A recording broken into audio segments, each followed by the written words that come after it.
O amak panggual pargosi, adorak so di bahe koko dang nahu pangido hami ba makatai hami zolo.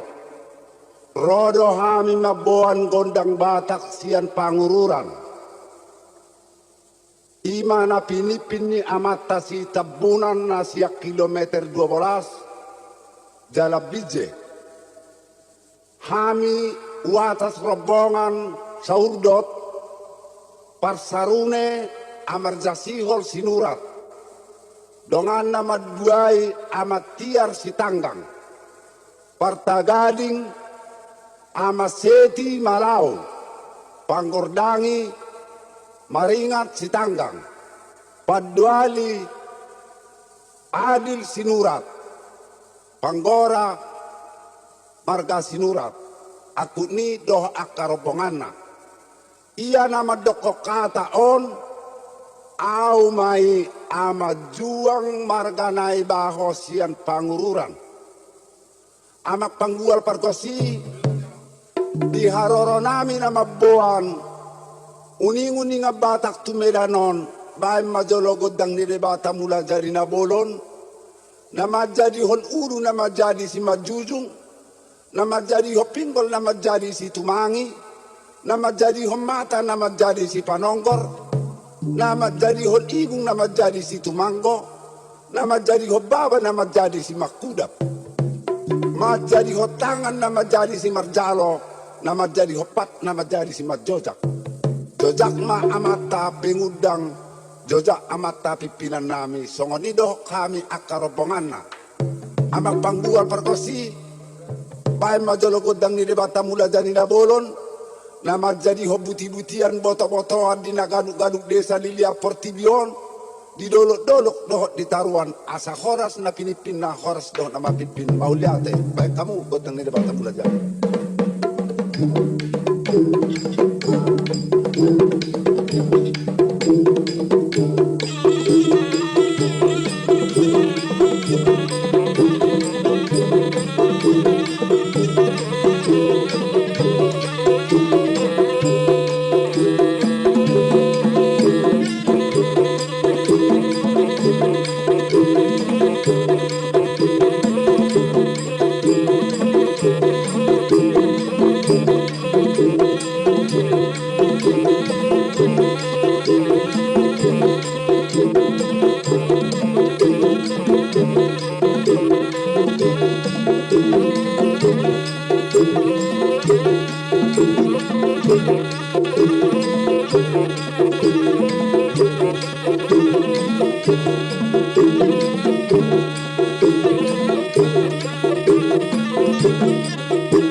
Mauliate ma amak panggual pargosi nungan di baik ko sudia akka pangidoan nami amak panggual pargosi amang rajani namalo padepe haming umalo doho, sudi pagiduan namin nung ahok di baiko.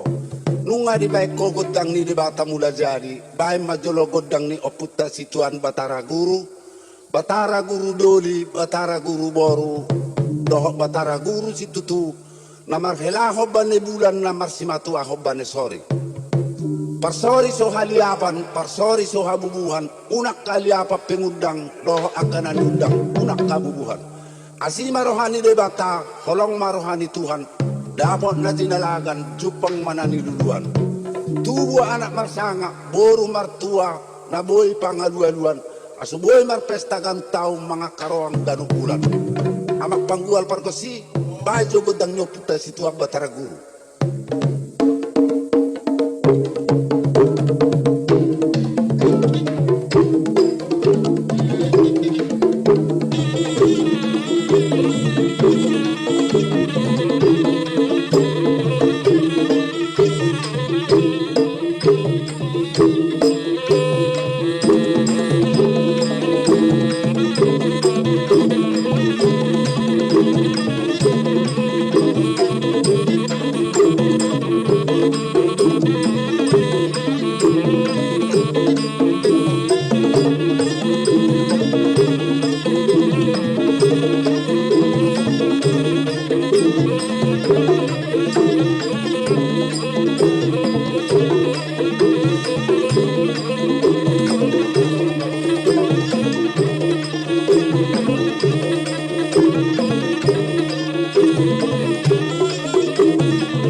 Ama panggual parkosi mauliate madiho nungari baik kogodang ni oputta situan Batara Guru baik majolo bagudang ni raja bani bulan nama tabung ibona nama tabung di putsuna dabe ma amana dabe dohok boruna majolo godang ni bani bulan.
Mauliate ba amak panggual parkosinu ngani baik ko gotang niyo putta bane bulan bay majo sarune dua marbane sori mangamu parsori so hali apa parsori so habubuhan unak kali apa nunak kabubuhan aso asir rohani ni bata kolong rohani Tuhan bay jo mang marbane sori ho dua coba sarune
Mauliate ma amak panggual parkosi nunga di baik ko godang nahu pangido godang ni batara guru bane bulab bane sori nunga di baik ko godang ni di batana turu bay majoloba si galubang lau godang ni putap burusan yang naga para si tio pertabak si monang si bay si gabe si bay soras bay jo san yang naga lau to jo amang dua sarunga dua.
Amak pargosinami mauliate maliba hudok kami tuho alanunga di baik kogodang nisan yang laga laut ope amak panggual pargosi huhatahom maujo kusabaw pohon-pohon at sipagabi na niula hutonggo hupio tu pangalua-lui sahala ni daw pung namartua pusubuhit tuani junjungana rajani junjungana aputua bona-bona rajani bona-bona bona-bona ni daw pung namartua pusubuhit marsahata hamu marsaoloan doho guru sedepangon di daw pung namartua pusubuhit paladong di dilana perpustaha di tolonan na palaksi pitudopa datu bolon ni daw pung namartua pusubuhit si basobolon ni daw pung namartua pusubuhit si basobolot si baso panurirak si baso pangaritari ritari mahami narona marato na tumeranon asima roham labok pusum si borak di guluan rope hami na magdalagi guluan on persatabia pangelega-elega tuhamu harbu esat timadingit sa timatogu si patinda panaili si paula kosaloja na purat si tirtiron na malabok puso elegele apo-apo huhamu mangido si gabi-gabi si horas-horas hatani si padodohonon nami sahat ni solu sahat tubotean sahat tamirono ay tumiranon diudang amat tatokei sahat matupang gabian ator si pora-pora torhas ma torhis kami doh nasida gabi dalek kumamora korasa mudo oputa na martua de bata amak panggura perkosi baju logodang hasadaon yo puta na martua dulu nagijang tuani junjungan na rajani junjungan na putua bona-bona rajani bona-bona ni do pung na martua dulu nagijang dohot tumalyang nasaluhut hot jabayan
Mauliate ma amak panggual parkosi inunga di baik ko godang na hupangidoi.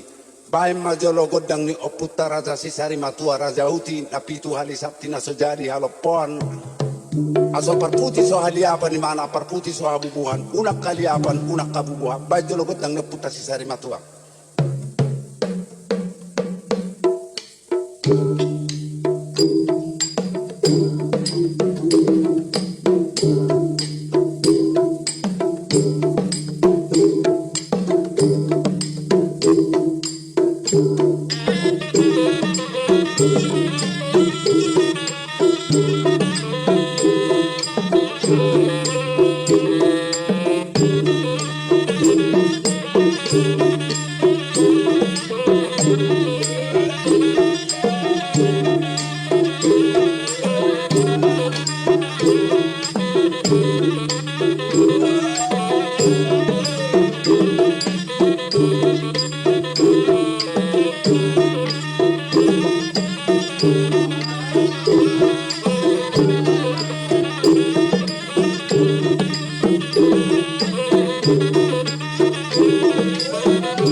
Mauliate ma amak panggual pargosi amang rajani namalo sudi pangido kinung aho di baik ko. Mauliate ma saya humalo namaho. Ope amak panggual pargosi baim majologot dang nya puraja hatorusa si patorus boa lualu tua puta bata mula jari nabolon asari pator sudi nasa aka pangidoan ni hame akana marsiat bagion bai coba amang godang ni raja hatorusani.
Mauliate ma amak panggual parkosi nungari baik kogodang ni apuraja hatorusan baik majogodang ni siboru diak parujar dohosi raja parodak naturut siap banua gijak siang gijang ni gijangat sian langit ni langitan sian batu martangga-tangga batu martinggi-tinggi sian hotang marsuksang bitang majorbut usiadur mula-mula siadur mula topa persarsaran ni nama luju perserahan ni jolma baik jogodang ni siboru diak parujar dohosi raja parodak.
Mauliate ma amak panggual parkosi nungari baik gogodang ni siboru diak parudar baik majolo godang ni tanolibong mulana mulani odung-odung mulani hata-hata mulani dolma tubu mulani dolma raja parai parhutuan parpatsir sipitu mata pardolok pusubuhi torbo pili-pili anak baik jogodang siatur mula-mulai.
Baik majolo godang ni desa Nawalu bulan 12 hari 30 Mahamis na 5 baik jo lai-lai ni desa Nawalu dua jo baik kamu jo sarone aman.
Mauliate maba makpanggual pargosia mangrajani na balo si bulung ni buludo inna si bulung ni hopo-hopo amakpanggual pargosia mangrajani pangomo malo piau umalo doho sude pangiluak unung ako ni beko doho si paduo nunga diatur ho bay majo amang godang ni nahu pangidon adorak so di beko godang na odo dohono nami tuamata pengundak to keriang sa isong pangiluan nami tanoni ajibatay na tanoni parpiloan marhite asido hotolong ni debata saut mapangidoan mangido do hamis ya robong aku debata para siroha songo binangan ni si hobingin na pokahan ni terebunga si burma magodak pa para mo pepeng matua mardak kauban na limutot tangurung na lelek kamu mangolu saur maham matua sinur na pinahang gabi na niuda Sanggara porik lobak sa tua, tubuh anak marsangak, buru na martua.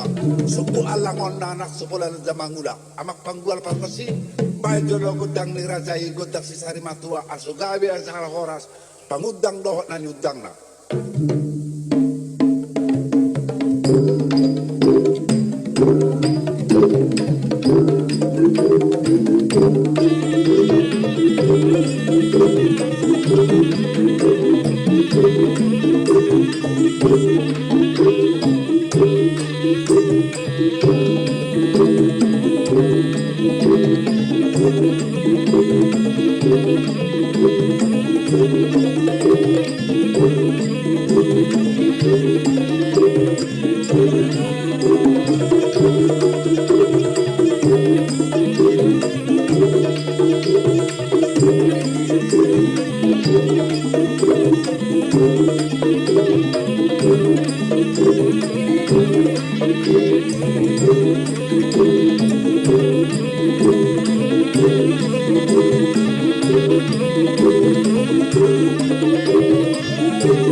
Anak perkosi nami mauliati mariho sudi panggiluan nami nung ahok di beko jadi asamanot terus kami jo atas nama rombonganon bayan majon lug lagu silayang pandang hot jebay.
Mauliate mabado hono nami robonga tuhonu nga sonang hami na manotori. Alay oddo hono kutuhamu hok majolobai sahalinai coba amak panggual pargosi. Gudang ni raja itu astori mahumat pertarak karadua perhatiak kabonara perninggala si bola tali. Hugijang dang mukat tutoro soro tereng perjati dang boi muba perhatai dang boi mose. Bai joloba gudang itu astori mahumat.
panggual parkosi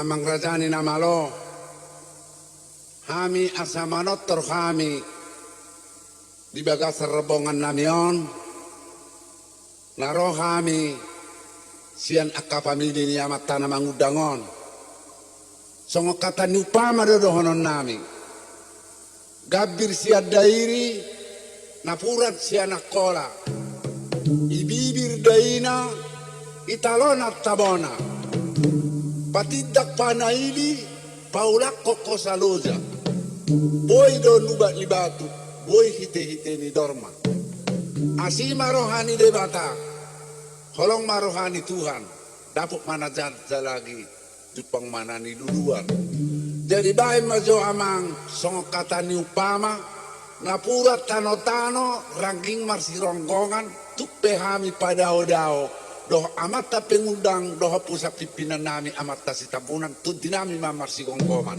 jadi bahe majolo amang lae-lae ni todi si gabe-gabe si horsorasi baik kabujo dua sarune iba apa sarune kok cobain amang lae-lae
Mauliate bahama parkosinami.